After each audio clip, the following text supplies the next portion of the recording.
Class 10th के important जो question है, मोस्ट इम्पोर्टेंट क्वेश्चन, जहाँ से 5 मार्क्स का क्वेश्चन आता है आपको। ठीक है, तो 5 मार्क्स के जो क्वेश्चन है हम करेंगे अभी, इसका पार्ट 5 है। क्वेश्चन नंबर 1 हमारे पास है, देखो इसी तरह का क्वेश्चन जो है हमने फर्स्ट पार्ट में भी किया था। The altitude of a right triangle is 7 centimetre less than it's base if hypotenuse is 13 centimetre, find the other two sides. देखो ये क्वेश्चन हम पहले भी कर चुके हैं, अगर बार बार रिपीट भी होंगे तो भी हम करेंगे, ठीक है, ताकि आपकी प्रैक्टिस हो सके। देखो क्वेश्चन क्या है, इसमें बोला गया कि एक राइट एंगल ट्राइंगल है, ठीक है, ये हमने ले लिया, एक राइट ट्राइंगल ले ली। अब इसमें बोला क्या गया है कि the altitude of right triangle is 7 centimetre less than it's base. अब अगर ये हमारा बेस है, ठीक है, और ये क्या है, एल्टीट्यूड है, ये हमें दिया गया है। मान लो बेस आपने ले लिया, एक्स मान लिया, ठीक है, तो एल्टीट्यूड जो है वो इसका क्या होगा, लेस देन होगा 7 सेंटीमीटर, यानी कि एक्स माइनस कर देंगे हम 7। इतना क्लियर है। और जो हाइपोटेनियस आपके पास दिया है वो 13 सेंटीमीटर आपको दिया है। अब देखो हमें लिखना क्या है यहां पे, लेट कर लेंगे हम, लेट बेस इक्वल टू कर लिया हमने एक्स सेंटीमीटर, ठीक है, बेस हमें लग गया पता है एक्स सेंटीमीटर आएगा। और जो हमारे पास एल्टीट्यूड है, देन एल्टीट्यूड, इसका जो एल्टीट्यूड है वो कितना आ जाएगा, देखो आप एल्टीट्यूड कितना लिया हमने, एक्स माइनस 7 लिया, ठीक है, इसको भी सेंटीमीटर में लिख दो। अब हाइपोटेनियस हमें गिवन है, ठीक है, तो यहां लिख देंगे गिवन हाइपोटेनियस, ठीक है, गिवन हाइपोटेनियस हमारे पास कितना है, 13 सेंटीमीटर, तो यहां 13 सेंटीमीटर आ गया। अब अकॉर्डिंग टू पाइथागोरस थ्योरम, ठीक है, बाय पाइथागोरस थ्योरम हम जानते हैं कि क्या होता है, H square equal to P square plus B square. तो यहां पर आपके पास बेस क्या है, ये बेस है, ये परपेंडिकुलर है, ये हाइपोटेनियस है। तो हाइपोटेनियस इसको नाम दे दो आप ए बी और ये सी। तो ए बी सी में देखो ये जो ए सी है ये हमारा क्या हो जाएगा, हाइपोटेनियस, ठीक है, और ए बी हमारा क्या हो जाएगा, परपेंडिकुलर, प्लस बेस हमारा क्या हो जाएगा, बी सी स्क्वेयर। तो ए सी आपके पास कितना है, 13, यहां लिख देंगे 13 का स्क्वायर लिख देंगे, इक्वल टू ए बी हमारे पास कितना है, एक्स माइनस 7 का स्क्वायर लिख देंगे, प्लस बी सी कितना है, एक्स, इसका भी स्क्वायर कर दो।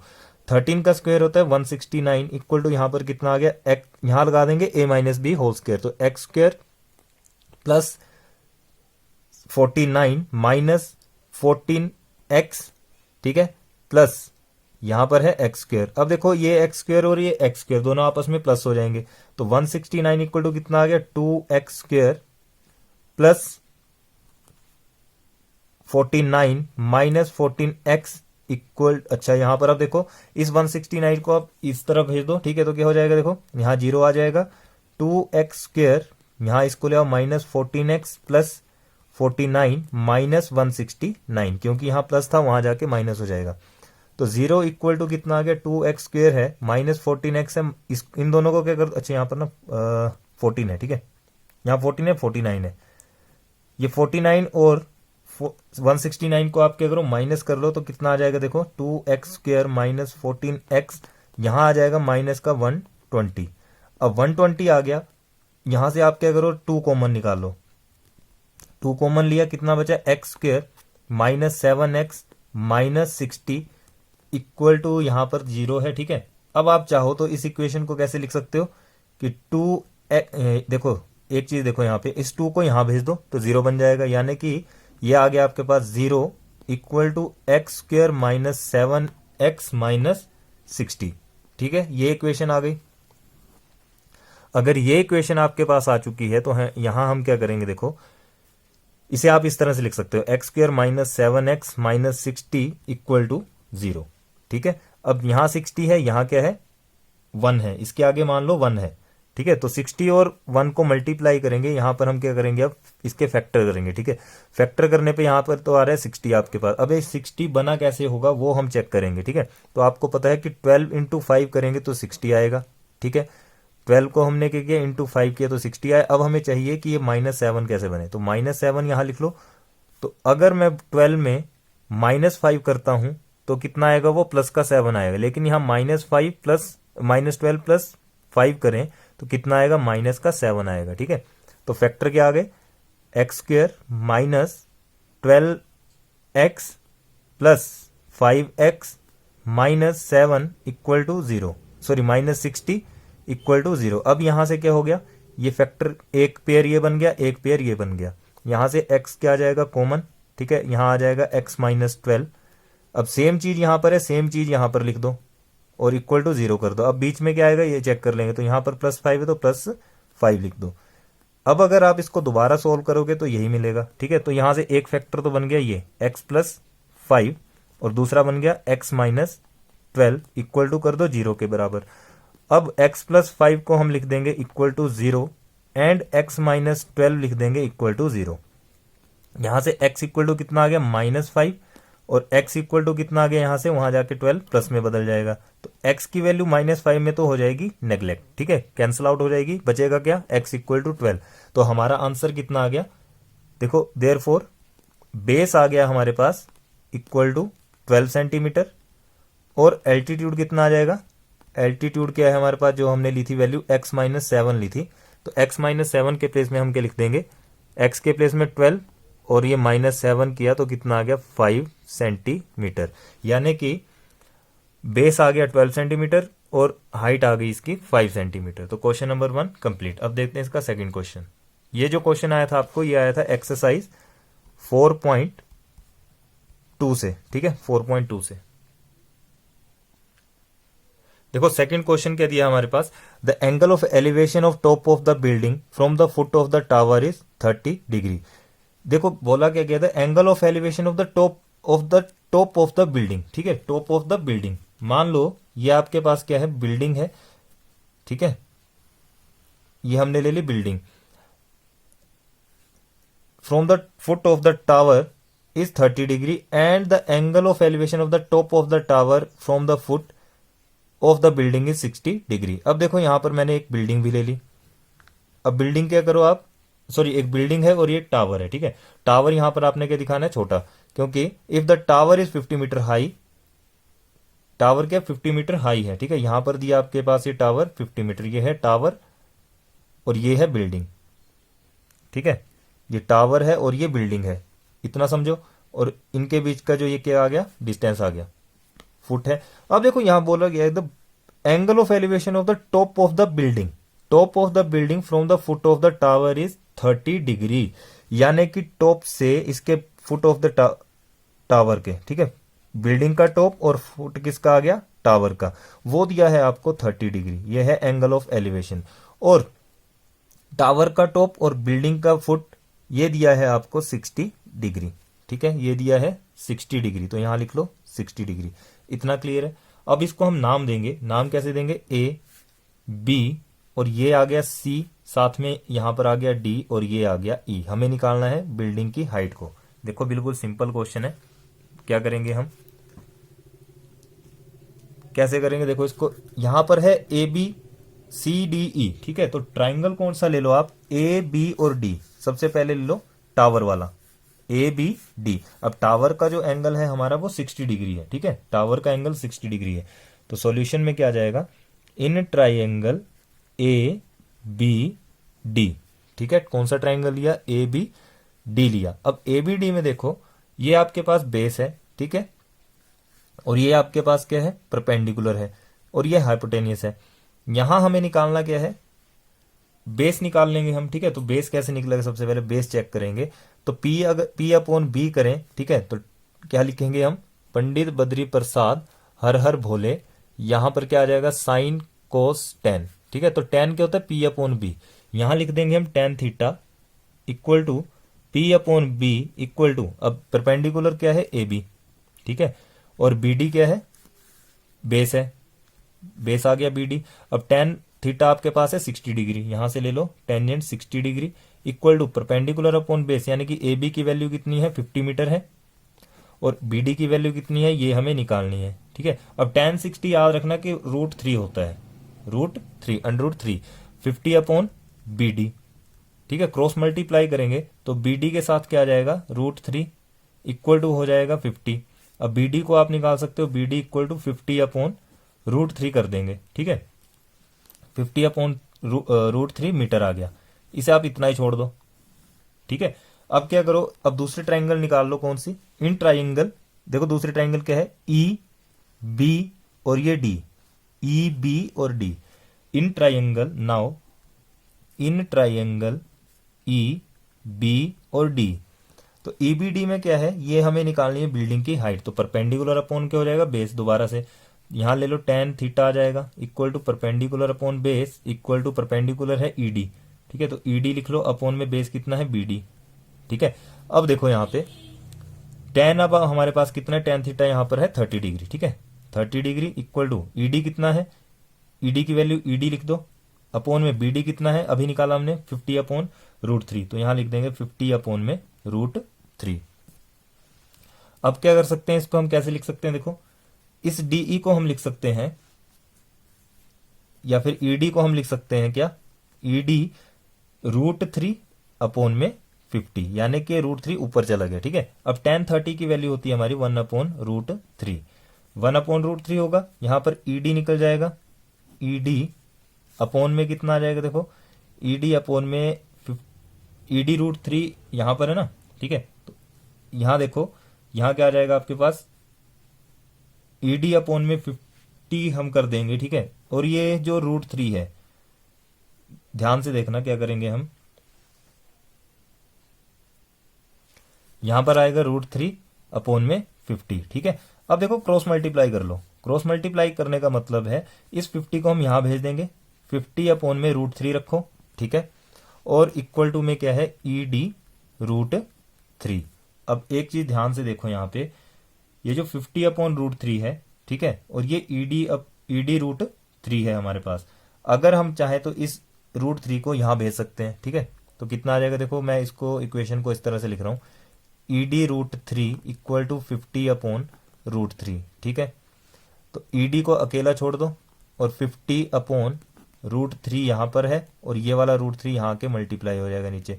तो देखो जब अंडर मल्टीप्लाई हो तो हमारे पास √3 से √3 मल्टीप्लाई करेंगे तो हमारे पास सिर्फ 3 रहेगा। ठीक है, तो कितना आ गया, 50 अपॉन में 3। अब आप चाहो तो इसको डिवाइड कर सकते हो, तो 50 को डिवाइड कर लो 3 से, कितना आ जाएगा, यहाँ पे 3 1 ज़ा 3 अपॉन कितना बचा 2, 3 6 ज़ा 18। ठीक है, बच गया 2। इसको आप इस तरह से लिख दो कि 16:2 अपॉन 3 आपका आंसर आ चुका है। ठीक है, किसमें था, मीटर में। तो ये रहा आपका क्वेश्चन नंबर 2 का आंसर। ठीक है, सिंपल क्या है, सबसे पहले हमने क्या निकालना है, यहाँ पे ए बी डी ट्राइंगल निकाल देंगे, वो कितना आ गया 50 अपॉन √3। ठीक है, अब हमें बी डी की वैल्यू निकल गई है हमसे। अब क्या करेंगे, हम ई बी डी निकाल देंगे। तो ई बी डी में क्या है, 30 डिग्री का एंगल है, यहां से कितना आ गया, ईडी को हम लिख सकते हैं, ईडी को अपॉन में कर दिया हमने 50 अपॉन √3। ठीक है, तो यहां से ईडी √3, ये √3 ऊपर चला गया। ठीक है, √3 यहां चला जाएगा।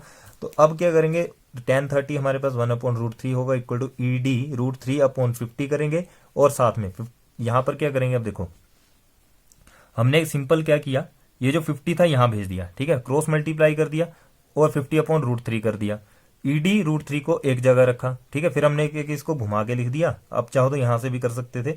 फिर इस √3 को मैंने यहां भेज दिया। ठीक है, √3 के साथ √3 यहां पर आके मल्टीप्लाई होगा, जब भी √3 इंटू √3 हो तो हमारे पास आंसर आएगा 3। ठीक है, कितना आ गया, 50 अपॉन 3, √3 हो इंटू √3 हो तो आ जाएगा कितना 3, √2 हो इंटू √2 हो तो आ जाएगा 2। ठीक है, सिंपल सी बात है। और यहां से हमने डिवाइड किया तो कितना आ गया 16 2/3। ठीक है, तो ये था क्वेश्चन नंबर 2 हमारा। अब देखते हैं इसका थर्ड क्वेश्चन। ये क्वेश्चन जो आया था आपको एक्सरसाइज 9.1 से आया था। ठीक है,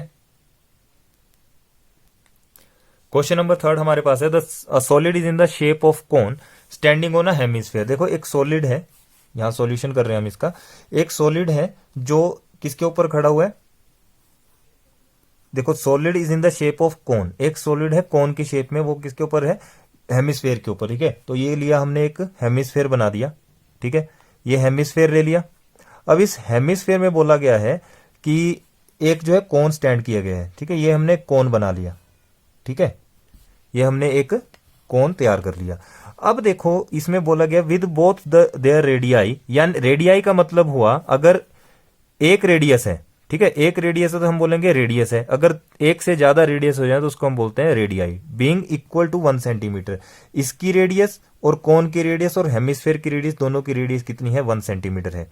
and the height of cone is equal to its radius, और इसकी जो हाइट है वो भी क्या है, इक्वल टू इट्स रेडियस का मतलब हुआ अगर ये 1 सेंटीमीटर है, ठीक है, तो ये भी कितना है 1 सेंटीमीटर। यहां लिख सकते हैं कि height of cone equal to 1 centimetre, साथ में रेडियस या फिर radii of cone and hemisphere वो भी कितना है 1 सेंटीमीटर, ठीक है, दोनों कितने 1 सेंटीमीटर है। अब यहां से क्या करो, आप निकालना हमें क्या है, find the value of the solid in terms of pi. हमें पाई की टर्म्स में आंसर को निकालना है, तो क्या करेंगे, देखो वॉल्यूम ऑफ सॉलिड निकाल देंगे। वॉल्यूम ऑफ सॉलिड क्या हो जाएगा, volume of solid equal to हो जाएगा वॉल्यूम ऑफ, देखो दो चीजें इसमें, एक तो कोन है एक हेमिस्फीयर है, तो वॉल्यूम ऑफ कोन में हम क्या कर देंगे plus volume of hemisphere. Clear बात, क्या किया हमने, वॉल्यूम ऑफ कोन में वॉल्यूम ऑफ हेमिस्फीयर को प्लस कर दिया। अब देखो यहां पे जब हमने इसको प्लस करेंगे, हम इसको प्लस करेंगे तो कितना आएगा, देखो वॉल्यूम ऑफ कोन हमें पता है क्या होता है 1/3 पाई आर स्क्वायर एच, ठीक है, 1/3 pi r square H plus volume of hemisphere क्या होता है 2/3 पाई आर क्यूब। देखो ये फॉर्मूले आपको याद करने पड़ेंगे, तभी ये चैप्टर और एक्सरसाइज के क्वेश्चन हम कर सकते हैं, ठीक है। अब देखो यहां पे, यहां से 1/3 को लिख दो एज इट इज, यहां पर pi r square common, pi r square को आप क्या करो निकाल लो बाहर, ठीक है, पाई आर स्क्वायर यहां से कॉमन आ जाएगा, इसमें से भी इसमें से भी, बचा कितना, देखो एक तो एच बच गया, ठीक है, ये एच बच जाएगा और साथ में क्या बचेगा, एक आर यहां से बचेगा, यानी कि प्लस कर देंगे हम आर और साथ में 2। देखो क्या किया हमने, ध्यान से देखो, यहां 1/3 था, यहां पर 2/3 था। अगर इस 2/3 को मैं ऐसे लिख दूं कि 2 इंटू 1/3, तो 1/3 तो कॉमन आ गया, दोनों में से 1/3 कॉमन आया, यहां पर पाई आर स्क्वायर है, यहां पर पाई आर क्यूब है, तो पाई आर स्क्वायर को कॉमन निकाल लो, एक आर यहां से बच गया, ठीक है, एक आर यहां से बचा, तो यहां पर क्या किया हमने एच प्लस ये वाला 2 और ये आर साथ में कर दिया, ठीक है, एच प्लस 2 आर कर दिया।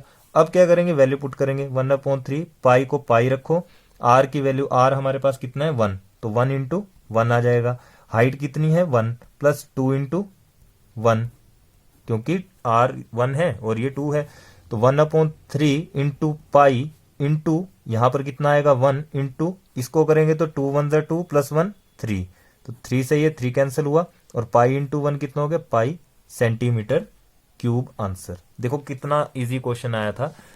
ये आपके जितने भी हम क्वेश्चन कर रहे हैं सारे मैंने क्वेश्चन पेपर से ही आपको करवाए हैं, ठीक है, जो भी जितने भी पुराने ओल्ड क्वेश्चन पेपर थे वही सॉल्व किए हैं। अब इसके बाद हम क्या करेंगे, साथ साथ में इसकी जो एक्सेस जहां से 5 मार्क्स का क्वेश्चन आता है वो पूरे पूरे चैप्टर्स हम डिस्कस करेंगे, ठीक है। अब यहां पर ये जो क्वेश्चन आया था आपको, एक्सरसाइज आई थी ये 13.2 से ये क्वेश्चन हमें आया था, ठीक है। अब करते हैं हम क्वेश्चन नंबर, जो इसका लास्ट क्वेश्चन बचता है क्वेश्चन नंबर 4, और साथ साथ में अब हम इसकी जो थ्योरम्स थे वो भी डिस्कस करना शुरू कर देंगे, ठीक है, 1 बाय 1।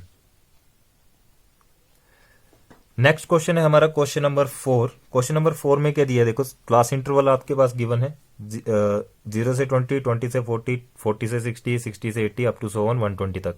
फ्रीक्वेंसी भी गिवन है 10, 35, 52, 61, 38 एंड 29। अब यहां पर बोला गया है आपको निकालने के लिए determine the model life time of the components. हमें निकालना है, इस मॉडल का मतलब क्या हो, मोड निकालना है। क्या निकालना है, मोड। तो मोड का फॉर्मूला आपको पता है, देखो मैं यहां पे कर रहा हूं, मोड का फॉर्मूला क्या होता है, एल प्लस, फिर क्या लिखते हैं हम, F1 minus F naught upon 2F1 minus F note minus F2 into में H, ठीक है। अब यहां पर बारी बारी से क्या करो, सबसे पहले F1 निकालो, तो F1 क्या होता है, हमारी जो फ्रीक्वेंसी की सबसे बड़ी वैल्यू होगी वही हमारी क्या हो जाएगी F1, तो ये आ गया F1, ठीक है। 61 क्या आ गया, F1 इक्वल टू 61, यहां से L कितना आ जाएगा, L equal to lower limit यानी कि ये 60, और F0 का मतलब हुआ इससे पीछे वाली टर्म, तो ये F0 हो जाएगा और आगे वाली टर्म F2 हो जाएगी, तो F0 कितना आ गया, F0 equal to 52 and F2 equal to 38। अब H रह गया, H इक्वल टू कितना आ जाएगा, H होता है हमारा इन दोनों के बीच का डिफरेंस, तो इन दोनों के बीच में डिफरेंस कितना है, माइनस करके देखें तो 20 आएगा, ठीक है। अब ये सारी वैल्यूज को हम इस फॉर्मूले में पुट कर देंगे, तो कैसे करेंगे, देखो L हमारे पास है 60 प्लस F1 हमारे पास है 61 माइनस एफ नोट हमारे पास है 52, डिवाइड में कितना है 2F1, ठीक है, तो 2 इंटू 61 आएगा माइनस F0 कितना है 52 माइनस F2 कितना है 38 इंटू एच कितना है 20, सारा कुछ पुट कर दिया 60 प्लस, अब ब्रैकेट वाली चीज अलग से सोल्व करेंगे, ठीक है। यहां आ जाएगा 61 माइनस 52 करेंगे तो कितना आएगा 9, ठीक है।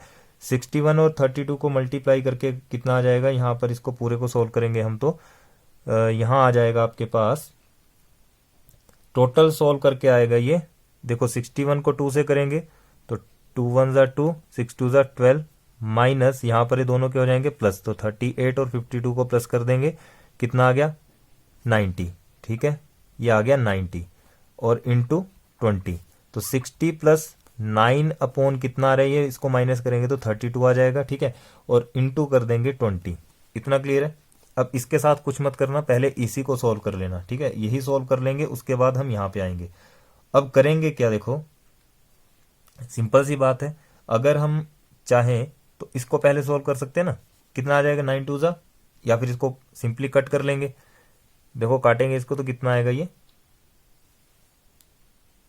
देखो अगर हम इसको काटे ना तो कितना हो जाएगा, देखो 60 है प्लस 180 अपॉन 32, 9 2 ज़ा 18, 180 आ गया अपॉन 32। अब ये सोल्व हो गया, ठीक है, तो यहां क्या करो, अब या तो इसे अलग सोल्व कर लो फिर प्लस कर लेंगे, ठीक है, एक ही बात है, चाहे इसको अलग सोल्व करके कर लो चाहे इनको, अब आप क्या कर सकते हो यहाँ पे एलसीएम ले सकते हो, ठीक है, तो एलसीएम कितना आएगा 32, एलसीएम आ गया 32 और 32 को 60 से मल्टीप्लाई करेंगे तो हमारे पास आएगा 1920 प्लस 180, इन दोनों को ऐड किया तो आ गया 2100 अपॉन में 32, ठीक है। अब 32 से इसको डिवाइड कर लो, तो 32 से जैसे ही हम इसको डिवाइड करेंगे तो कितना आ जाएगा, ये डिवाइड करने पे हमें मिल जाएगा, देखो कैसे करेंगे डिवाइड, इसको हम डिवाइड करेंगे, देखो डिवाइड करते हैं 2100 डिवाइडेड बाय 32, 32 से करेंगे तो 32 को अगर हम देखो 32 के टेबल में 21 तो आएगा नहीं, तो हम 3 डिजिट ले लेंगे। 32 को देखो 6 से करेंगे, 6 2 ज़ा 12, 6 3 ज़ा 18, 1 19, ठीक है, तो ये इसके पास आ रहा है, तो 32 को किया 6 के साथ तो आ गया 192, यहां से कितना रह गया आपके पास 8 रहेगा और ये कितना आ जाएगा यहाँ पे देखो कितना आ गया 1, ठीक है, 118 आ गया। अब यहां से 0 को नीचे उतार दो, अब देखो 132 को हम क्या करेंगे, 32 को मल्टीप्लाई करते हैं हम 5 से, तो 5 2 ज़ा 10, 5 3 ज़ा 15, तो यहां पर आ रहा है हमारे पास कितना आ रहा है, देखो 5 2 ज़ा 10, 5 3 15, 116, यानी कि 5 से किया तो आ गया 160, यहाँ आ गया 0, ये आ गया 2, ठीक है। अब 0 लगाएंगे अपनी मर्जी से और यहाँ पर डेसिमल लगाएंगे, अब आपको पता है कि 32 6 का कितना होता है 192, कितना बचा 8, और 8 बचने के बाद क्या करो 32 को अगर हम 2 से करें तो कितना आएगा 64 आएगा, ठीक है, कितना रह गया, यहाँ पे रह गया आपके पास 6, ठीक है, और यहाँ पर आ गया 1। अगर हम अब इसको देखें तो 60 कहाँ पे आया था 5 पे, तो ये आ गया 5 से 160, ठीक है, तो कैंसिल आउट कर दो, आपके पास आंसर कितना आ गया, ये 65.625। तो ये रहा आपका क्वेश्चन नंबर 4 का आंसर। देखो बिल्कुल इजी क्वेश्चन है, और अब हम क्या करेंगे, इसकी जो बाकी क्वेश्चन है, ठीक है, उनको हम चैप्टर वाइज करेंगे, ठीक है, जहां से 5 मार्क्स का क्वेश्चन आता है वो डेली के डेली हम 4 या 5 क्वेश्चन किया करेंगे हर 5 नंबर के चैप्टर से, ठीक है। अब हम इसकी नेक्स्ट वीडियो जो आएगी उसमें हम क्या करेंगे, एक एक करके अब जो हमारी थ्योरम्स हैं उनको डिस्कस करेंगे, ठीक है। अगर ये वीडियो अच्छी लगी प्लीज लाइक शेयर कमेंट जरूर करें, अपने फ्रेंड्स के साथ ज़्यादा से ज़्यादा शेयर करें। Thank you.